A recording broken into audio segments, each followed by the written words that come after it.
여러분 안녕하십니까?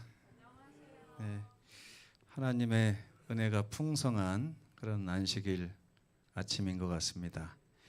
이 자리에 참석하신 모든 분들에게 하나님께서 정말 따뜻한 사랑을 나눠주시기를 간절히 바랍니다. 하나님의 사랑은 차별이 없습니다. 햇볕이 내리쬐면 어떤 사람에게도 다 따뜻한 것처럼, 비가 내리면 어떤 식물에게도 다 복이 되는 것처럼, 오늘 안식일에 내려 주시는 하나님의 은혜는 오늘 여기 처음 오신 분들에게도 똑같이 내려 주신다고 하는 사실을 기억하면서 많은 감동을 받으시게 되기를 간절히 바랍니다. 오늘은 우리 두 장로님과 한 분의 여집사님에게 안수를 하는 귀한 예식이 있는 예배 시간입니다. 이 예식을 위해서 참석해 주신 여러 가족 친지들, 손님들을 환영하고 우리 성도들 마음을 다하여 함께 기도해 주실 것을 알기에 감사를 드립니다. 오늘은 장로와 집사의 사명에 대해서 잠깐 제가 말씀을 드리고 안수식을 진행하도록 하겠습니다. 사도행전 20장 28절에 있는 말씀입니다. 함께 읽겠습니다. 시작. 여러분은 자기를 위하여 또는 온 양떼를 위하여 삼가라. 성령이 그들 가운데 여러분을 감독자로 삼고 하나님이 자기 피로 사신 교회를 보살피게 하셨느니라. 사도 바울 선생님이 이런 말씀을 하셨습니다. 여러분은, 여기서 여러분은 누구냐면 오늘 이미 장로 안수를 받고 집사 안수를 받고 봉직하고 계신 여러분입니다. 그리고 오늘 새롭게 장로님이 되시고 또 집사님이 되시는 두 가정, 또 세 가정을 위한 그런 말씀이라고 보면 되겠습니다. 여러분은 자기를 위하여, 첫째 누구를 위하여요? 나 자신을 위한 예식입니다. 두 번째, 온 양떼를 위하여 삼가기 위한 직분을 오늘 받는 것입니다. 그래서 성령께서 오늘 그들 가운데 여러분을 감독자로 삼고 하나님께서 자기의 피로 사신 이 교회를 보살피게 하셨다. 여러분, 오늘 안수받는 세 분에게 우리 주님께서 성령을 보내서 여러분을 세워주시고 하나님이 자기 피로 사신 이 교회를 보살피게 하는 역할을 맡기신 것입니다. 장로님의 역할은 무엇일까요? 일반적으로 여기 서 있고 지금 제가 이 교회 담임인데 목사의 역할을 이야기하라고 하면 여러분들이 쉽게 대답을 하실 거라고 생각을 합니다. 저는 첫째 설교해야 되고 선교해야 되고 교인들을 방문하고 돌보는 사람이다 라고 생각을 하실 겁니다. 맞죠? 예. 그런데 여러분, 목사는 그런 사람이라고 치고 오늘 세우심을 받는 이 장로님들은 무엇하는 사람들인가? 이 장로와 목사의 차이점은 무엇인가를 알 필요가 있습니다. 이 성경은요, 이 장로라고 하는 이 직분에 아주 높은 도덕적 자격, 영적인 자격, 목양적인 자격, 신앙적인 자격을 요구합니다. 뭐라고요? 다시 한번. 첫 번째 무슨 자격이요? 도덕적 자격. 도덕적으로 흠이 없어야 돼요. 도덕적으로.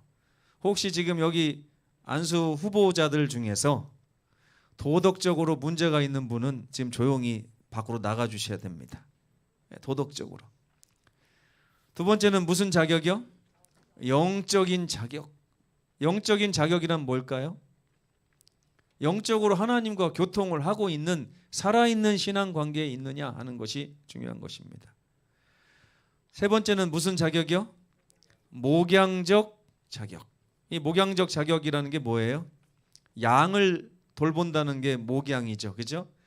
나만을 위한 신앙을 하는 것이 아니라 이제는 나 말고 하나님이 나에게 맡겨주신 새로운 영혼들을 내가 기르고 입히고 돌보는 그런 자격이 있어야 된다는 거예요. 네 번째는 신앙적 자격입니다. 우리에게 소망이 있는가? 그리고 남에게 우리 삶이 비춰졌을 때 그들이 우리의 삶을 보면서 정말 본받을 만하고 모본이 되는 그런 삶을 살고 있는가? 혹시 여기 듣고 계신 많은 분들 중에서 여기 오늘 안수 받기 위해서 있는 후보자들에게 이 자격이 안 돼서 안 되겠습니다 라고 생각하시면 언제든지 손을 들어서 표해 주시기 바랍니다. 안수를 하기 전에 말씀해 주셔야 됩니다. 안수를 하고 나면 물릴 수가 없기 때문에 그렇습니다. 디모데전서 3장 7절에 보면 이분들은 평판이 좋아야 된다고 그렇게 말하고 있습니다. 여러분들 이 세 분의 평판은 좋습니까? 이렇게 하면 안수가 될 수가 없습니다, 여러분. 여러분들이 크게 대답을 해 주셔야 정말 이분들에게 안수를 줘도 되는구나 하고 저도 판단을 하고 우리 하나님께서도 판단을 하실 겁니다. 이분들은 평판이 좋은 분들입니까? 네. 이분들은 자기의 가정을 잘 다스리는 분들입니까? 네. 디도서 1장 9절에 보면 이분들은 말씀대로 살고 있습니까? 네. 혹시 뒤에서 뭐 받으시고 대답해 주시는 거 아니죠? 네. 디도서 1장 7절에 보면 충실한 청지기의 삶을 살고 계신 분들입니까? 예, 우리가 이미 선거위원회에서 다 확인한 바 있습니다. 이렇게 높은 자격을 이 직분에게 장로에게 특별히 요구하는 이유가 무엇일까요? 왜 이렇게 교회의 장로님들에게 높은 자격을 성경은 요구하고 있을까요? 그 이유는 첫 번째, 장로라고 하는 직분은 목사와 동역을 해야 되는 사람이기 때문에 그렇습니다. 동역을 한다는 얘기는 목사가 없을 때는 목사의 역할까지도 감당할 수 있어야 된다는 것을 나타냅니다. 그래서 오늘 이 후보가 되시는 현상훈 장로님, 김장옥 장로님, 이 두 분은 목사가 없을 때 얼마든지 목사의 역할을 할 수 있는 분들이라 사료가 됩니다. 두 번째, 감독의 기능을 수행해야 합니다. 감독이라고 하는 것은 축구 감독과 비슷한 내용이에요. 축구를 잘 할 수 있도록 돕는 역할이 감독이죠.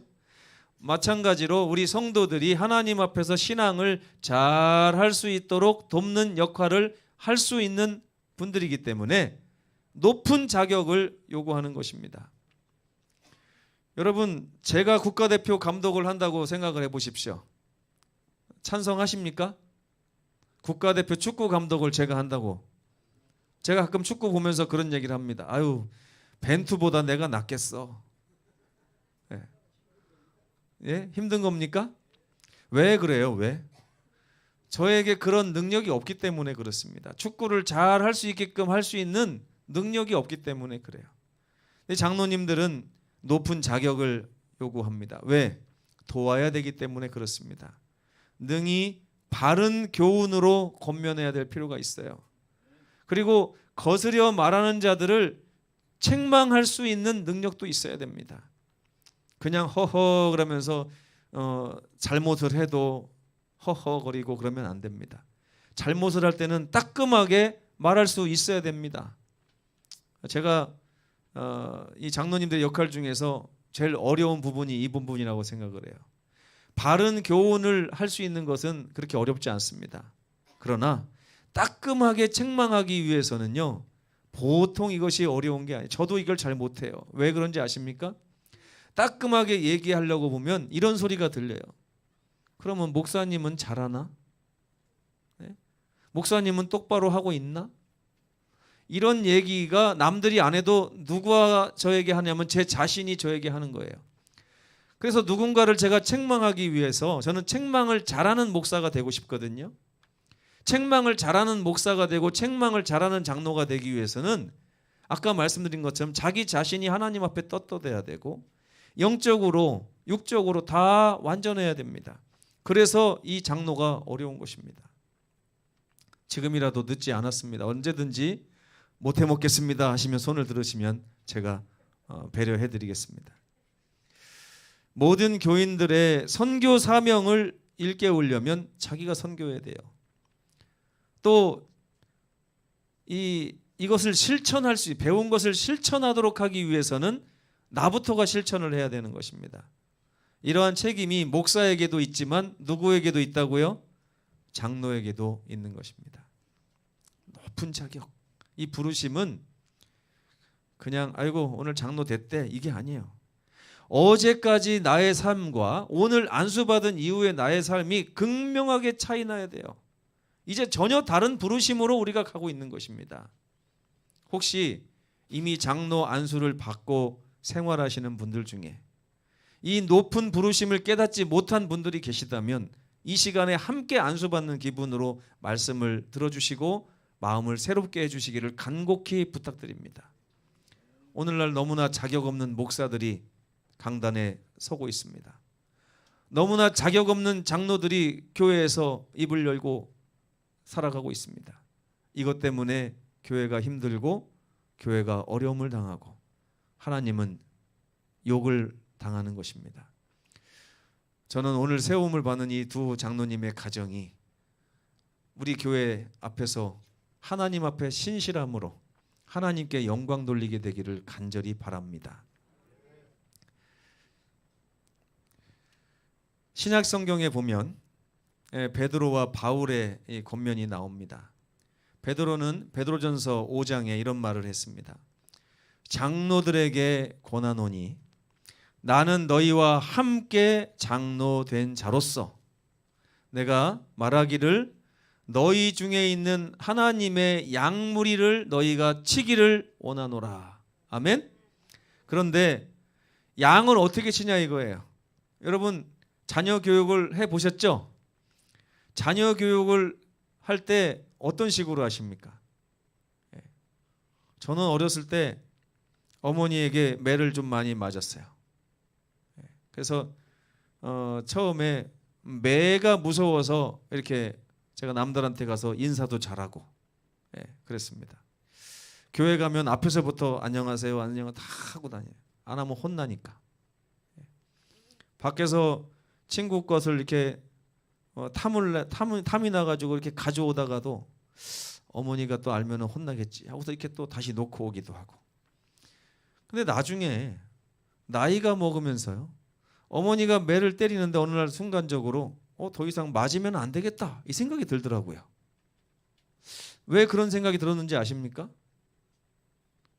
이런 그날 제가 3학년 때였는데 갑자기 어머니가 회초리를 치는데 제가 회초리를 꽉 잡았어요.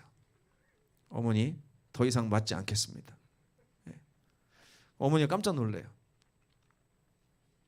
근데 제가 그 말을 입 밖으로 내지는 못했어요. 그 말만 하고 집을 나왔는데 그때 제 마음으로 하고 싶은 말이 뭐였는지 아세요?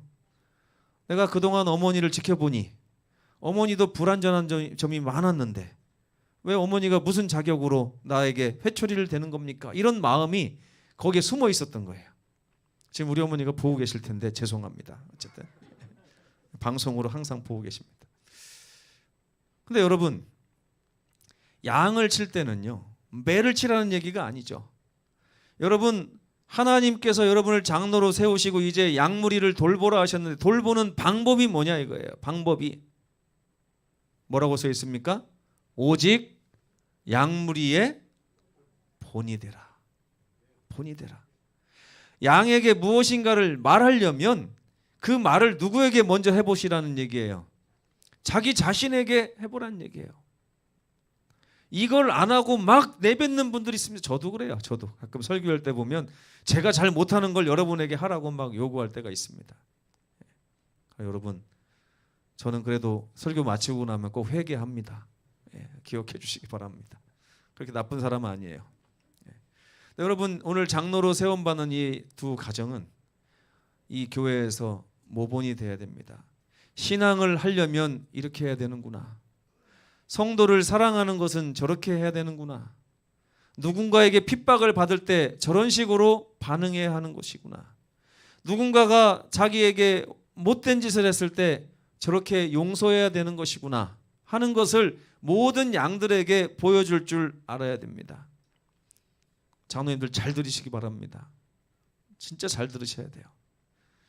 나는 내 얘기는 아닌 것 같으네 하는 장로님 계십니까? 저는 설교하면서도 지금 계속 제 얘기 같아가지고 제가 많이 떨립니다. 예. 나는 목사로서 정말 양무리의 본이 되고 있는가? 신약 성경에서 장로, 감독 이런 단어들은요, 사도와 아주 동역하는 위치에서 비슷한 그런 어원을 가지고 있습니다. 그래서 오늘날 목회자와 장로는 아주 비슷한 직무를 수행하는 직분이라고 여러분이 생각을 하셔야 돼요. 예. 그렇기 때문에 장로님들은 항상 내가 이 교회의 작은 목사다라고 생각을 하셔야 됩니다. 작은 목사가 삐지면 되겠습니까? 안 되겠습니까? 안 되겠죠? 작은 목사가 돈을 밝히면 되겠습니까? 안 되겠습니까? 안 되죠. 작은 목사가 상처 주는 말을 막 함부로 하면 되겠습니까? 안 되겠습니까? 예, 언제나 작은 목사라고 생각하시고 이렇게. 예전에 아주 유명한 말이 있어요. 누군지는 밝혀지지 않았어요. 그 얘기만 회자가 됩니다. 어떤 장로님이 일터에 가서 막 일을 하는데 아주 곤란한 일이 발생을 해가지고 성질이 올라왔답니다. 그래가지고 갑자기 멱살을 붙잡고 막 그렇게 했더니 상대방이 교회 다니는 장로가 이게 뭐야? 이렇게 말을 했대요. 그랬더니 그 장로님이 아주 역사적으로 오랫동안 회자될 아주 명언을 했답니다. 그 명언이 뭔지 아세요? 내가 나와서도 장로인가? 교회에서만 장로지. 이랬다는 거예요. 이렇게 하라고 하는 설교입니까 이게? 아니에요. 여러분은 오늘 안수받는 이 순간부터 죽을 때까지 24시간 풀타임 장로님들입니다. 예. 어떤 분들이요, 목사가 무슨 장로 교육, 집사 교육을 하면 이런 말을 해요. 목사님은 하루 종일 목사지만 우리는 안 그렇지 않습니까? 우리는 나가서 일해야 되는데요. 아닙니다. 자기가 먹고 살기 위해서 일을 하러 직장을 다닌다 할지라도 거기서도 우리는 장로예요. 아멘? 농사를 지러 가도 비록 허름한 장화를 신고 있다 할지라도 우리는 장로입니다. 이걸 잊지 마셔야 돼요. 이걸 잊기 때문에 자꾸만 말도 안 되는 행동들을 교회 밖에서 하는 거예요. 그러다 보니까 귀감이 안 돼요. 어떤 분들이 일터에 가서 보면 저분이 누군지를 모르겠대요. 교회만 오면 나한테 잘해주는데 밖에서 보면 나를 무시하고 나를 멸시하고 이렇게 한다는 것입니다. 얼마나 슬픈 이야기인지 모릅니다. 오늘 읽은 이 사도행전 20장 28절도 바울이 에베소 교회를 떠나면서 한 고별 설교였어요. 이 재림교회 장로의 직무에 대해서 교회 요람은 이렇게 말하고 있습니다. 목사와 장로는 목회 사업의 동역자들이다. 이 협력 목회의 지도자는 교회 목사들이 되어야 한다. 아시겠죠, 여러분? 저와 여러분이 협력을 해서 동역하는 것이지만 제가 여러분을 따라가는 것이 아니라 여러분이 저를 도와서 협력을 해야 된다는 얘기입니다. 아멘이시죠? 예. 저는 이런 설교할 때 기분이 좋습니다. 목사는 그 교회의 가장 높은 직원이며 장로는 그의 조력자이다. 맞습니까? 네. 목사가 없을 때는 장로님들이 이 역할을 또 해야 되는 것입니다. 세 번째, 장로는 목양하는 일을 분담하고 동역하는 부목자로서 자기가 책임진 양떼를 끊임없이 깨워서 살펴야 한다. 이 장로님이 되셔놓고서 양을 살피지 않는 분들이 너무나 많아요. 그러나 장로의 직무가 무엇이냐? 양을 살피는 것입니다. 예.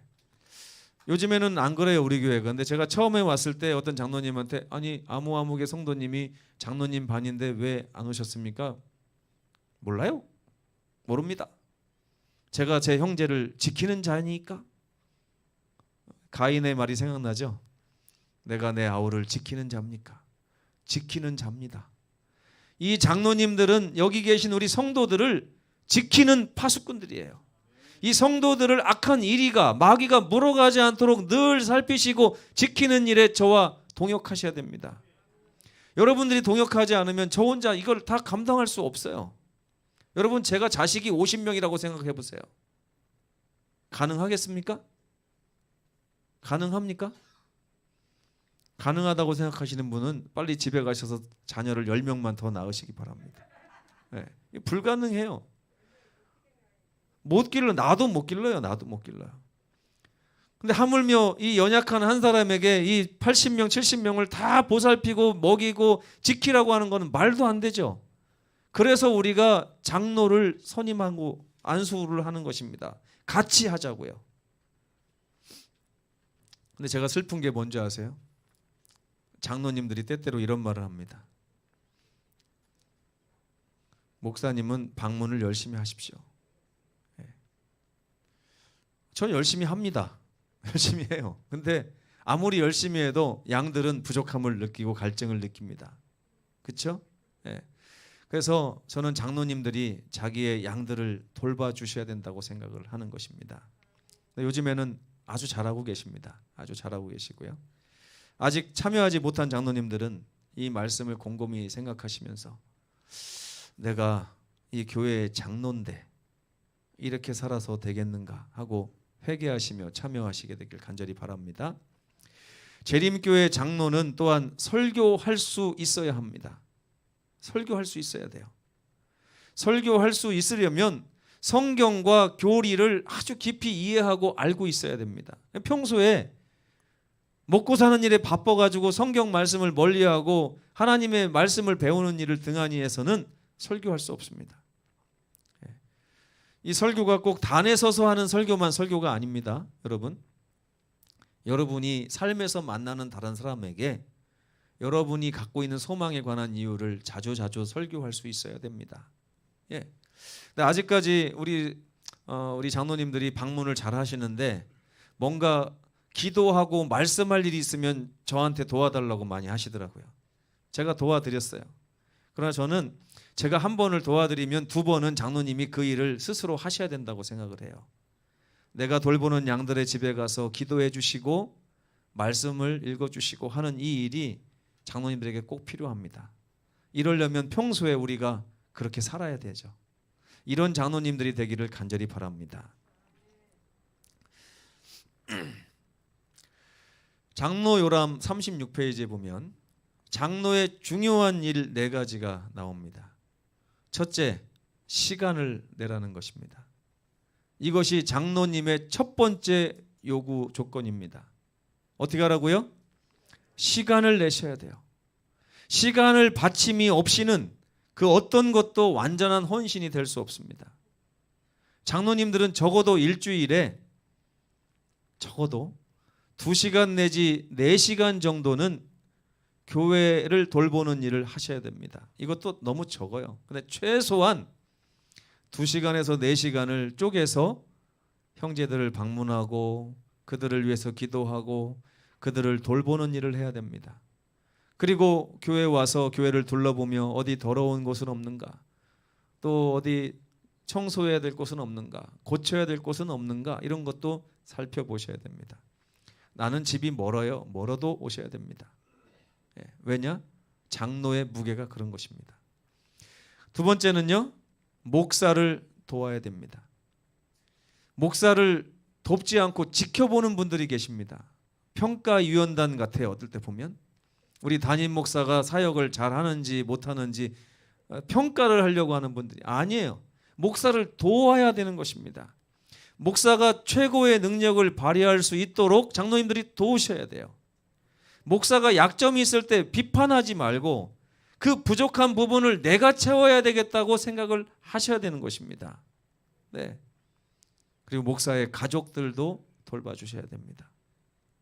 왜 장로님들 아멘 안 하시네요? 네.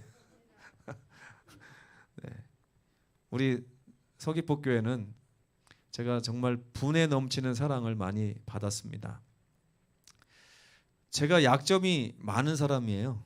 제 약점이 많은 사람인데 저희 집사람이 늘 장점은 별로 얘기 안 해주고 단점만 얘기해 줘가지고 귀에 그냥 딱지가 앉을 정도인데, 그럼에도 불구하고 여러분들이 저를 남는다 하시며 여기까지 함께 동행해 주셔서 감사합니다.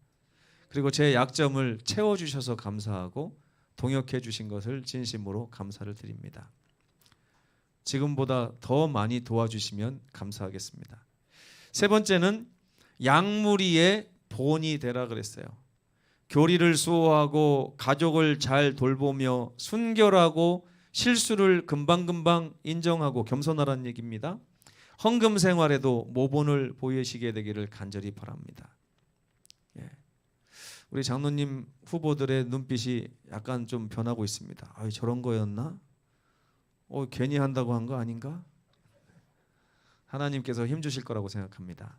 여러분들의 마음의 결심이 있었기에 주께서 성령으로 능력 주시며 이 자리에 앉혀주셨다고 저는 생각합니다. 그냥 따지고 들어가면 저도 부족한 게 많아요. 이 부분에 있어 양심적인 가책이 많습니다. 그러나 내게 능력 주시는 자 안에서 우리는 모든 것을 할 수 있다고 성경은 말하고 있습니다. 네 번째는 뭐죠? 교인들을 사랑하라는 거예요. 미워하지 말고 무관심하지 말고 사랑하라는 것입니다. 이 사랑은 어떻게 하느냐? 독단적으로 하시는 분들이 있어요. 내가 장로인데 내 마음대로 해야 돼. 내가 말하는 대로 해야 돼. 이게 아니에요. 이건 사랑이 아닙니다. 무엇인가를 할 때, 결정할 때는 성도들과 상의를 하셔야 돼요. 내가 이런 생각을 갖고 있는데 집사님 생각은 어떠십니까? 성도님 생각은 어떠십니까? 성도님이나 집사님이 그렇게 생각하신다면 제가 따르겠습니다. 이게 지도력이에요. 내가 장로니까 내 말 듣고 따라와! 이렇게 하면 안 된다는 것입니다. 장로님들은 저보다 좀 나아요. 쫓겨나시지는 않잖아요. 만약에 목사가 이렇게 하면 어떻게 되는지 아십니까? 장로님들이 모여서 회의를 합니다. 쫓아냅시다 그러면서. 실제로 목사는 자주 쫓겨납니다. 독단적으로 행동할 때. 그러나 장로님들의 독단은 고쳐지지가 않아요. 이게 교회를 병들게 합니다. 저는 장로님들은 독단을 버려야 된다고 생각해요. 그래서 그들과 상의하라 그랬어요. 이거 요람에 나오는 말이에요. 성도들과 상의해라. 그들과 연합해라. 그리고 그들을 격려하고 그들이 뭘 할 수 있도록 용기를 주라는 거예요. 내가 할 거니까 따라와 이게 아니라 집사님 그거 하시면 제가 돕겠습니다. 성도님 그거 하시면 제가 도울 테니까 열심히 한번 해봅시다. 돈이 필요하면 내가 내겠습니다. 뭐라고요? 돈이 필요하면 내가 내겠습니다. 장로님들은 돈 내는 직분이라고 말할 정도로 후원을 많이 하셔야 됩니다. 그래서 많이 돈을 버시기 바랍니다. 후원하기 위해서 돈 벌기로 결심한 분들은 하나님께서 많은 축복으로 갚아주실 거라고 제가 장담합니다. 확신합니다. 예. 자, 장로님들 어떻게 마음의 준비가 되셨습니까? 김장옥 장로님 준비가 되셨습니까? 네, 감사합니다. 이제 우리 조용순 집사님을 위한 말씀을 잠깐 드리겠습니다. 그렇다면 교회에서 집사의 역할은 무엇인가? 집사는 주의 사업의 한 중요한 부분에 종사하며, 잘 들으세요. 요람에 나와 있는 말이에요. 장로의 버금가는 자격이 요구되었다.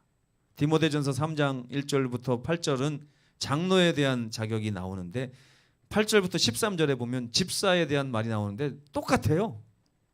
장로님에게 요구하는 것을 집사에게도 똑같이 요구하고 있습니다. 성경은. 그래서요, 장로님보다 먼저 세움받은 게 집사님입니다. 성경을 보면 7 집사가 먼저 세워지고 나중에 감독이 세워졌어요. 집사가 교회의 근간이 되는 것입니다. 사도행적 90페이지에 보면 이 형제들은 가난한 자들의 필요를 돌보는 특별한 일을 위하여 안수를 받았다 그랬어요. 집사는 뭐 하는 사람이라고요? 한마디로 가난한 자를 돕는 자들. 내가 가난한데요? 그럼 어떻게 하셔야 됩니까? 조용순 우리 집사님, 가난하세요? 가난하지 않으세요? 돈 내라는 얘기 아니에요, 여러분. 예, 가난한 자들에게 관심을 보이라는 것입니다. 가난한 자들 얼마나 힘들게 사는지 몰라요. 오늘날 지금 유류비가 올라가지고 겨울에요. 지금 전기장판 하나 놓고서 온 식구가 나는데 잠바를 3개씩 입고 자는 가정이 서울에도 얼마나 많은지 몰라요. 그 가난한 자들을 우리 집사들은 돌볼 줄 알아야 됩니다. 네. 내가 따뜻한 방에 자고 있으면 그 방에 다른 사람을 초청해서 같이 잘 수도 있어야 돼요. 돕지 못한다면. 네. 집사는 또한 교회의 소유를 관리하고 보관하며 깨끗하고 아름답게 지켜야 될 책무가 있습니다. 이게 집사입니다. 그래서 집사님들도 시간을 내셔야 돼요. 교회 자주 오셔야 됩니다. 오셔서 교회가 어디 삐뚤어진 데는 없나, 청소할 데는 없나 봐야 되는 것입니다. 또 집사들은 침례식, 세종예식, 성만찬 예식 때 교회 예식을 도와서 장로님들 도와서 해야 될 책무가 있습니다. 이것도 차츰차츰 이제 배우시면 됩니다. 집사들의 다른 중요한 책임은 병자를 돌아보는 것입니다. 가난한 자를 구제하고 불쌍한 자를 도와주는 것입니다. 이 집사는요, 정말 남을 돕는 자들이 되어야 됩니다. 남을 돕는 자들. 그러니까 이제 양무리의 모본이 되기도 해야 되지만 실제적으로 가서 교회의 손발이 되어 가난한 자들을 돌보고 입히는 역할은 우리 집사님들의 손을 통해서 이루어지게 되어 있습니다. 이제 결론을 말씀드리고 안수식을 거행하도록 하겠습니다. 장로와 집사로의 부르심은 아주 거룩한 것입니다. 그들은 이제 교회의 손님이 아니라 진정한 주인이 되었습니다. 예. 아멘 하십시오. 예. 오늘 세움받는 분들을 통해 하나님의 교회가 더욱 부흥하고 발전하게 될 것입니다. 그렇게 하나님께서 이끌어 주실 줄 믿습니다. 이것으로 말씀을 마치겠습니다.